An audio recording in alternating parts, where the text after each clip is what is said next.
is welcome to this live streaming. What is the relationship between cause, effect, and field of action? There are three things: cause, effect, and field of action. How they are related to one another and what happens. Someone has asked, can there be cause which might not have any effect? It seems complicated, but there is nothing complicated that cannot be responded to. Cause and effect are always together. There is a cause and there is an effect. There is a law of science that says to every action there is a reaction. Albert Einstein's work and of all the scientists is based on that.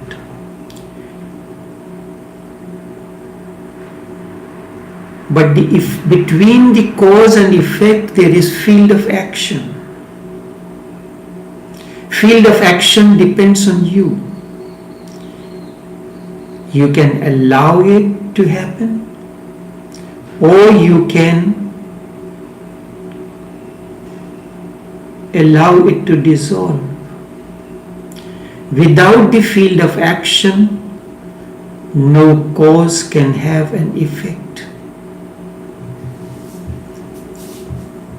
Without the field of action,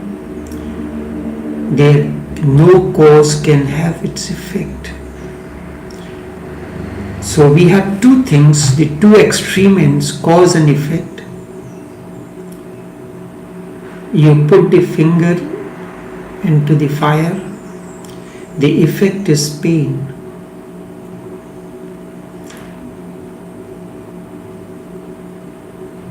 I will take certain examples to explain how we can dissolve the field of action. Remember, for any effect, for cause to create any effect, there has to be field of action. So cause and effect are related to one another through field of action. If somehow you can remove the field of action, the cause will dissolve on its own and will have almost no effect. This field of action, in simple words, is your reaction through meditation or awareness. You can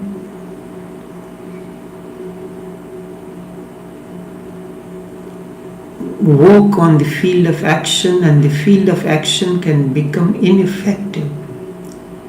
Then cause will not generate the effect to that extent. I'll take the first example. In 1925, that time the medical science was not that much developed.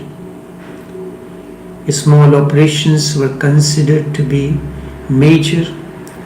The king of Kashi had a problem of appendicitis. He was to be operated upon. He was to be operated upon because there is appendicitis. This is the cause. Because of that, there has to be an operation performed on him, and it has enlarged.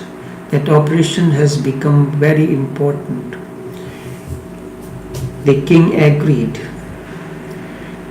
this, but he put one condition, that he do not want to be given anesthesia for the operation.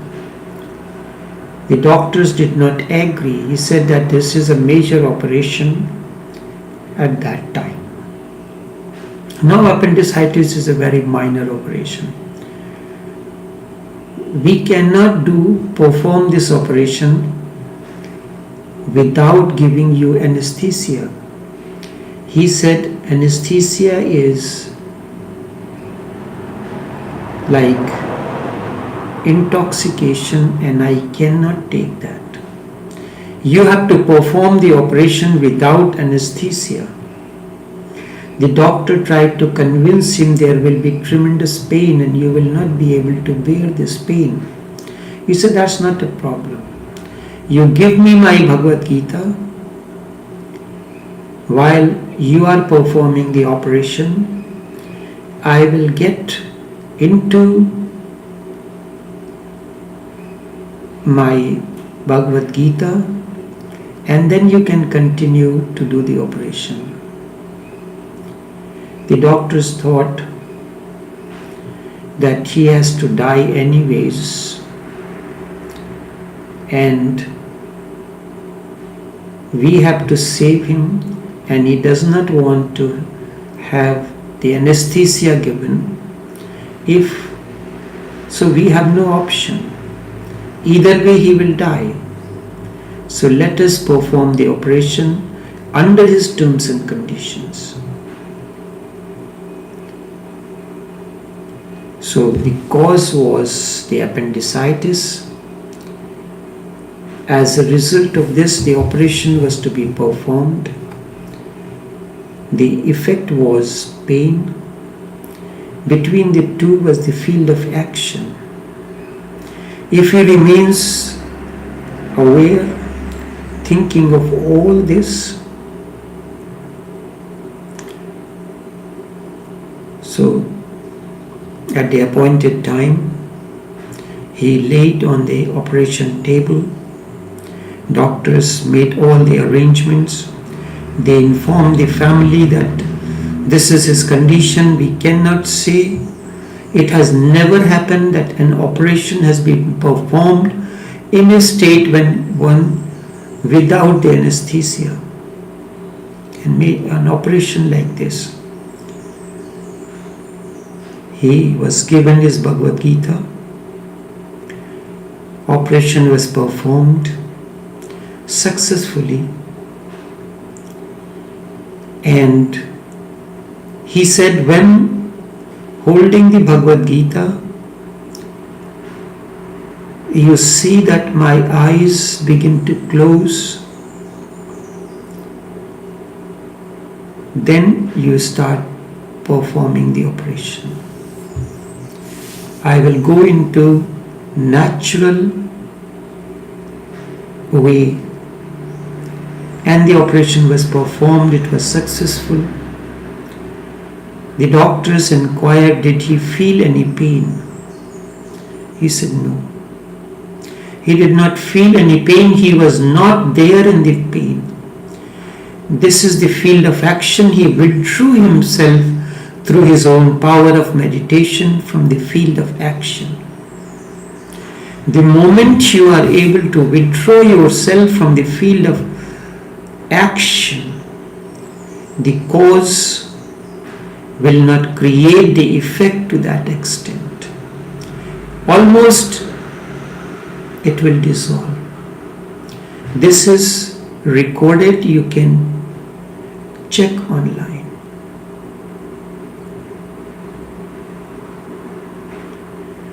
There is another example. It is better to explain this through the examples. So you can say, but do not say that he could do it. He was a king. But he has lived his life in such a way that he practiced intense meditation. Through meditation, he can withdraw himself from the body consciousness. So what did he do? He got so much absorbed into his Bhagavad Gita or meditation that he became completely oblivious of the body. The moment his consciousness withdrew from the body, it reached to that level. The moment your consciousness moves away from the physical plane, the field of action is almost not there. Then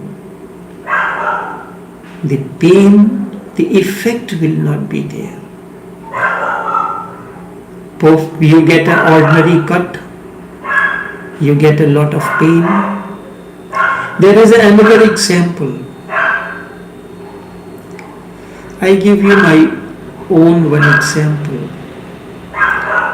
In 1976, I was working on some publication of certain books in economics, the subjects on which no Indian author has written any book. I was still in India. That time there was a financial hardship, so I used to save all my money in order for transport to the institute and the library or buying the books. So there was a road which was connecting to the major road and a particular settlement. So the bus will come, the public transport will come on the major road, turn to go into this area, pass in front of my house, go to the roundabout, drop the passengers, pick up the new passengers, and will come. So usually it may take about 10 minutes or so. So I was staying upstairs, and to come down through the steps there was a door, and the door height was shorter. In order to come out of the door you have to bend. So when I rushed, it happened that I get my head hit on the threshold on top, where there was a piece of iron protruding. There was a wound, blood came out. I came out of the door, opened the gate, came out. The landlord had a homeopathic shop. I sat down on the chair, so he put some homeopathic medicine. Same time my brother saw me in this condition, so he informed my father. He came down and he said, "You are not going anywhere. We have to take you to the doctor." He went to the doctor. In that situation, and as soon as this happened, the first thing that came to my mind, that my sinus is cured. The doctor said, "We have to give these stitches." I said, "No, I do not want any stitches. All you do, you take normally there is an injection of penicillin. It has to be dissolved in distilled water and then it is to be injected." I said, "You can take the powder and fill the wound with that. And I tell you, within 3 days this bandage will be removed." I came home, I went walking, came back walking. My father said, "You are not going to study anything, you are not going to do any work, you are going to take rest." Well, about an hour or two I remained listening to him, his sentiments. I remained lying on the bed. You know what kind of thoughts went in my mind? There was a schedule for me to finish the script. The book was going into publication. I said, so much of blood has come out. One drop of blood takes so long. There is so much pain. And with that pain, I have to take the painkillers, this or that. The whole field of action is started. I said, no, this is not going to help me in the process of healing. I withdrew myself from the field of action. And I told my father, this is not going to work. I have to start doing my work. So it was in the morning around 10 o'clock. So that day I took a rest. From the next morning I started doing my work as usual. And believe me, in 3 days' time, the bandage was removed, the wound was healed. So what had happened? By getting myself involved, the consciousness changed. I withdrew my consciousness meditatively from the field of action where at the physical plane there was pain. And the moment I was able to remove that, the pain vanished. So between the cause and effect there is field of action. There is another example. One of our great grandfather, who was a Sufi master, Naqshbandi Sheikh Raghuvar Dayal, popularly known as Chacha Ji, he was the younger brother of Lalaji Raziyallahu Ta'ala Anhu, a 20th century Naqshbandi Sheikh. He was traveling along with his disciples by road from one city to another. Along the way the car got into an accident and he got fracture in his hand and feet. When he came back, he was brought to the hospital. In the hospital, doctors said that the bone, the hand has to remain in a particular position because bone has a natural tendency to fix itself. You do not need to see minor cracks and so they have a natural tendency to heal themselves. He said, we have to take the wooden strips, tie it up on your hand so that your whole hand can remain straight and there is no movement. And the feet, the same thing, and the feet has to be suspended through a device that it remains straight with the toes up in the air. He said there is no need of this. He asked the doctor how long this has to be kept. The doctor said, if your hand can remain in this position for 12 hours, then we can remove it and the healing will take place. He said, okay. There is no need of putting these strips.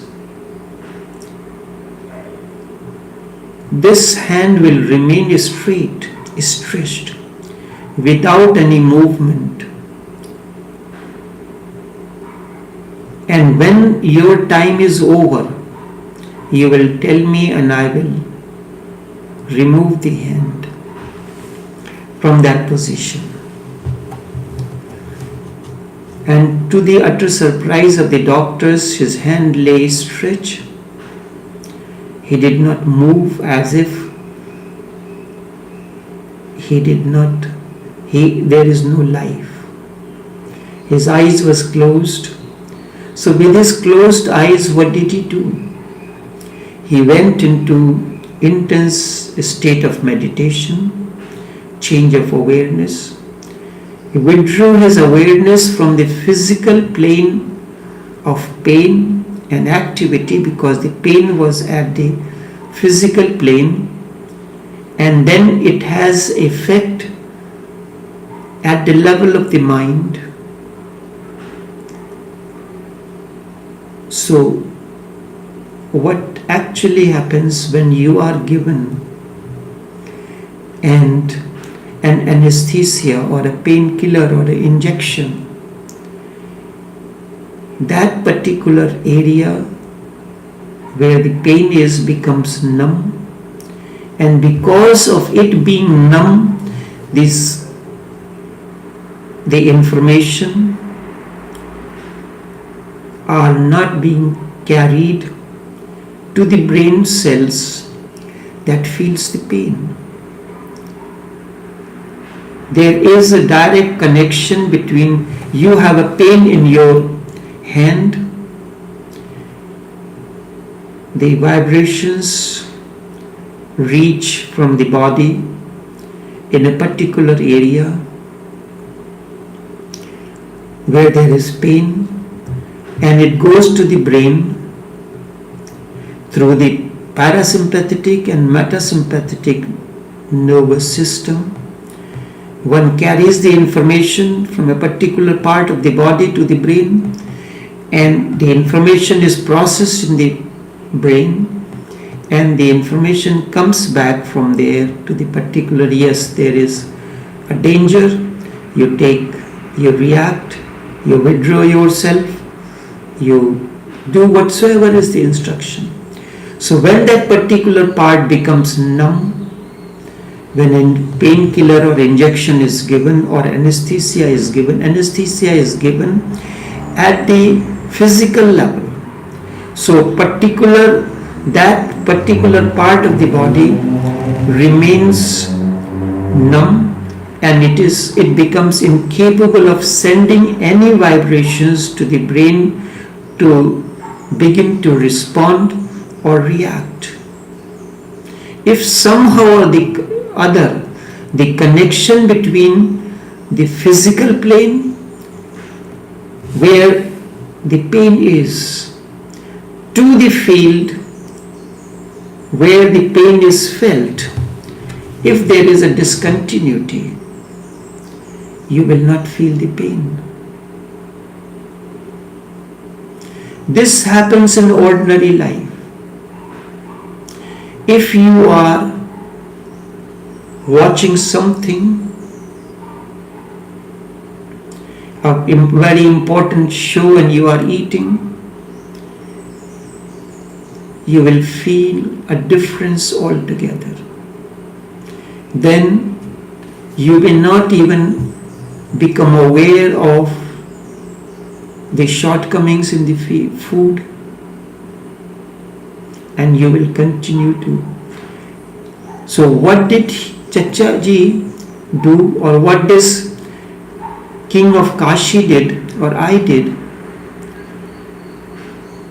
Through the awareness, make that particular part of the body where the cause was that could create an effect, the pain, there is a fracture in the elbow.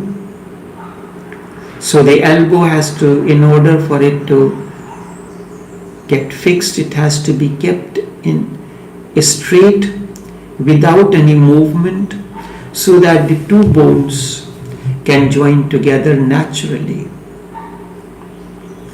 Or when the operation of the appendicitis was performed on the King of Kashi, or when I got this wound in my head, I withdrew from the the place where the activities was taking, there was numbness, which could have happened through anesthesia. The moment you are able to withdraw that, the field of action is ineffective. You have withdrawn the field of action. Through meditation, you can withdraw yourself from the field of action or make it ineffective. And the moment it becomes ineffective, the cause cannot create any effect. You can start this. This is why it is said, whatsoever you are doing, perform it meditatively. Perform it meditatively.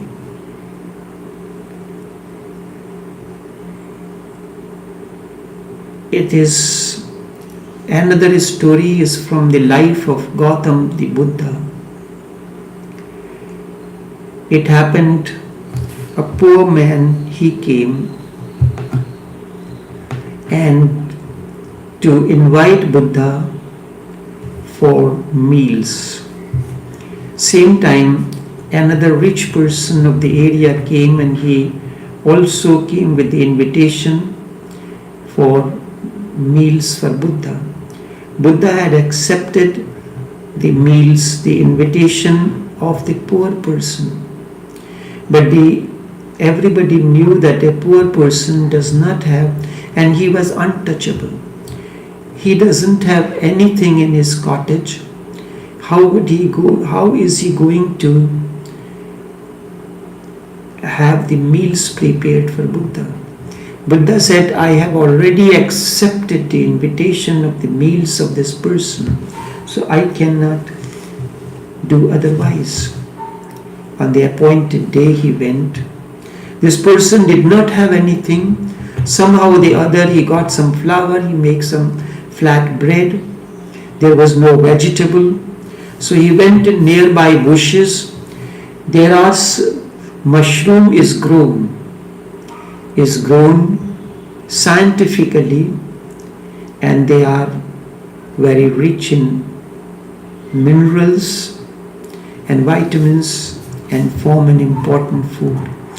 But somehow or the other, during the rainy season, these wild mushrooms grow, but they are poisonous. So he went to the nearby bushes. He picked up those mushrooms. Not knowing this was poisonous, he cooked it and offered it to Buddha. It was very bitter. Buddha ate that, but he did not complain. The person asked, how was the food? He said, very good. And he continued to eat. If he had complained, normally in that situation, we complain that the food have too much salt, too much pepper or anything. But Buddha ate that meditatively and it poisoned his body. And he died out of that. After Buddha had finished the food and he left, the man tasted the vegetable and he found it was bitter, almost like a poisonous. He came running to Buddha. He said, why you did not complain? He said, there were two things. You had offered me out of love. I know this poison cannot do anything to me. It can become a nectar for me. If I had complained at that time, I would have denied your, in Hindi it is called atithya, that you welcomed me, you invited me to the lunch out of love and care. You made food for me, and at that time complaining is against divine discipline. Few times it happens There's something is missing. When I am eating, I said, no, that's okay. I can manage anything that you make, because whatsoever you are making out of love, your care, your concern. If there is a little shortcoming, should I complain it for that? Or I should look at your love and concern that you want to make everything comfortable for me. Nanak explains an incident in his life. There was a Nawab. He had hired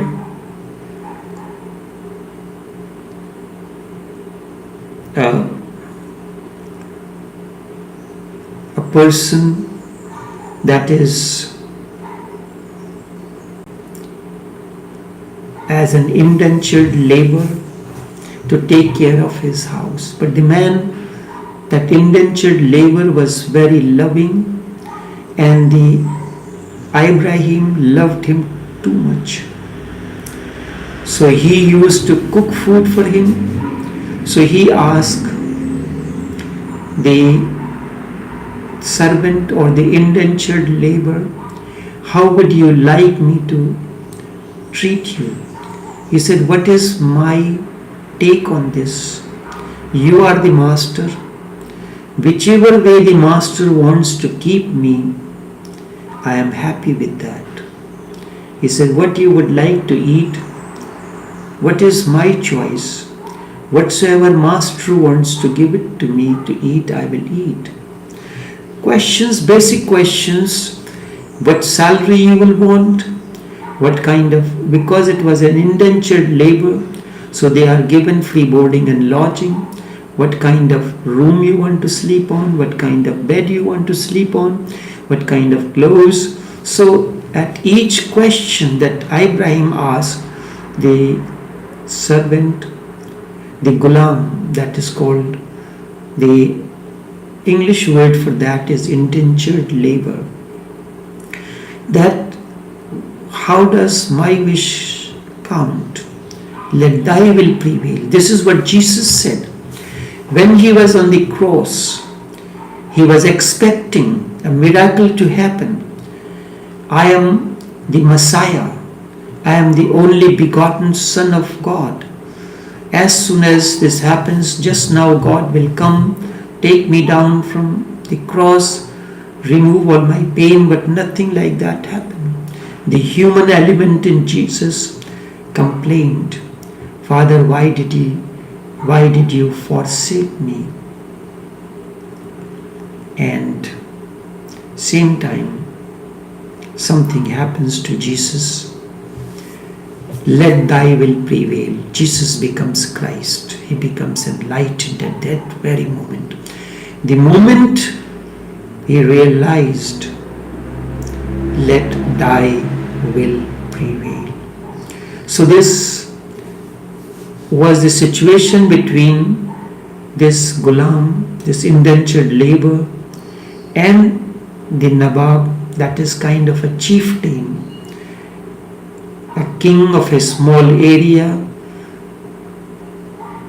In a Muslim community, according to Muslim tradition, is known as Nawab.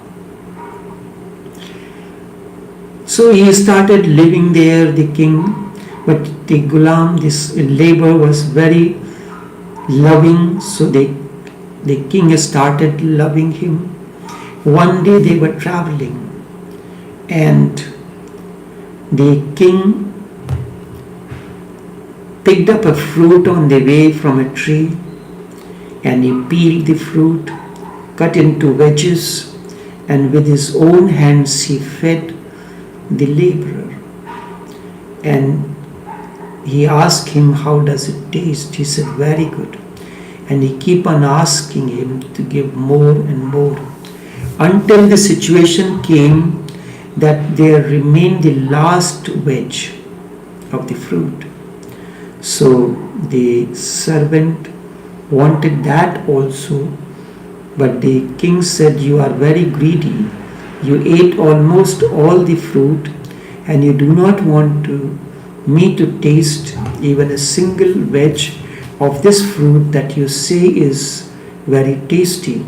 But the servant tried to pull it and snatch it from his hand, but somehow the Nawab saved himself and the fruit in his hand, and he put in his mouth. As he put in his mouth, it was bitter. He could not swallow it. He could not spit it. Then he asked, "Why you did not complain?" He said, "These hands has given me so much love, tender love and care. These hands of yours has given me so much tender love and care. Then why to complain for one bitter fruit? It will nullify the effect of all the care that you had been loving, tender care you have shown to me, that I complained for a small thing." This way, he withdrew himself from the field of action. Meditatively, you can withdraw yourself from the field of action. Field of action means you will not react. The moment the reaction is not there, the effect will not be there to that extent, depending on if you have been able to withdraw yourself completely, there will be no effect. The body will have its pain. When the operation was performed, there will be cut. The medicine has to be put on. It has to go through the process of healing. But meditatively, when you withdraw yourself from the field of action, the process of healing gets an impetus. It gets accentuated. And something that will take a longer period of time, that period of recovery becomes faster. If you continue to remain complaining and blaming others, normally in a situation like this, we go on blaming the others, this or that, and if you are wise enough, then you will not blame others, but at the same time, you will not accept that whatsoever is happening somewhere or other, I am responsible for it. There is a document, like a legal document, that has your signature. Then it becomes, if you go to the court, the lawyer prepares a document and 2 signatures are needed. The lawyer who makes it, the one who has instructed to make it, and the higher authority that registers it. With that, it becomes a document, dastawej. Every pain and suffering is a document that has your signatures in invisible form. Let us practice it through the field of meditation. Let us start learning to complain less. Look at somebody has prepared something for you. Look into the love, the concern and care with which the person has prepared the meals for you or has done the work for you. That is more important. The focus should be on that. Then a little less salt, a little less pepper, or something or the other. You will slowly and slowly learn to separate yourself from the field of action. And then the cause will not have its effect to that extent.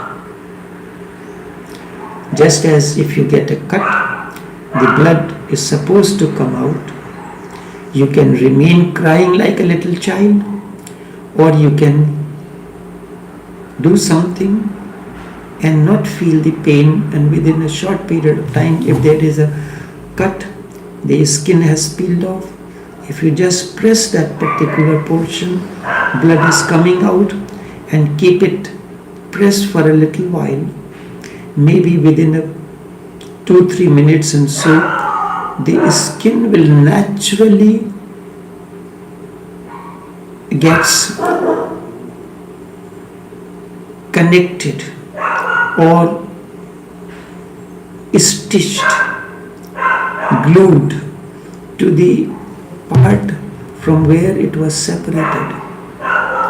It's a different matter because that particular skin has peeled.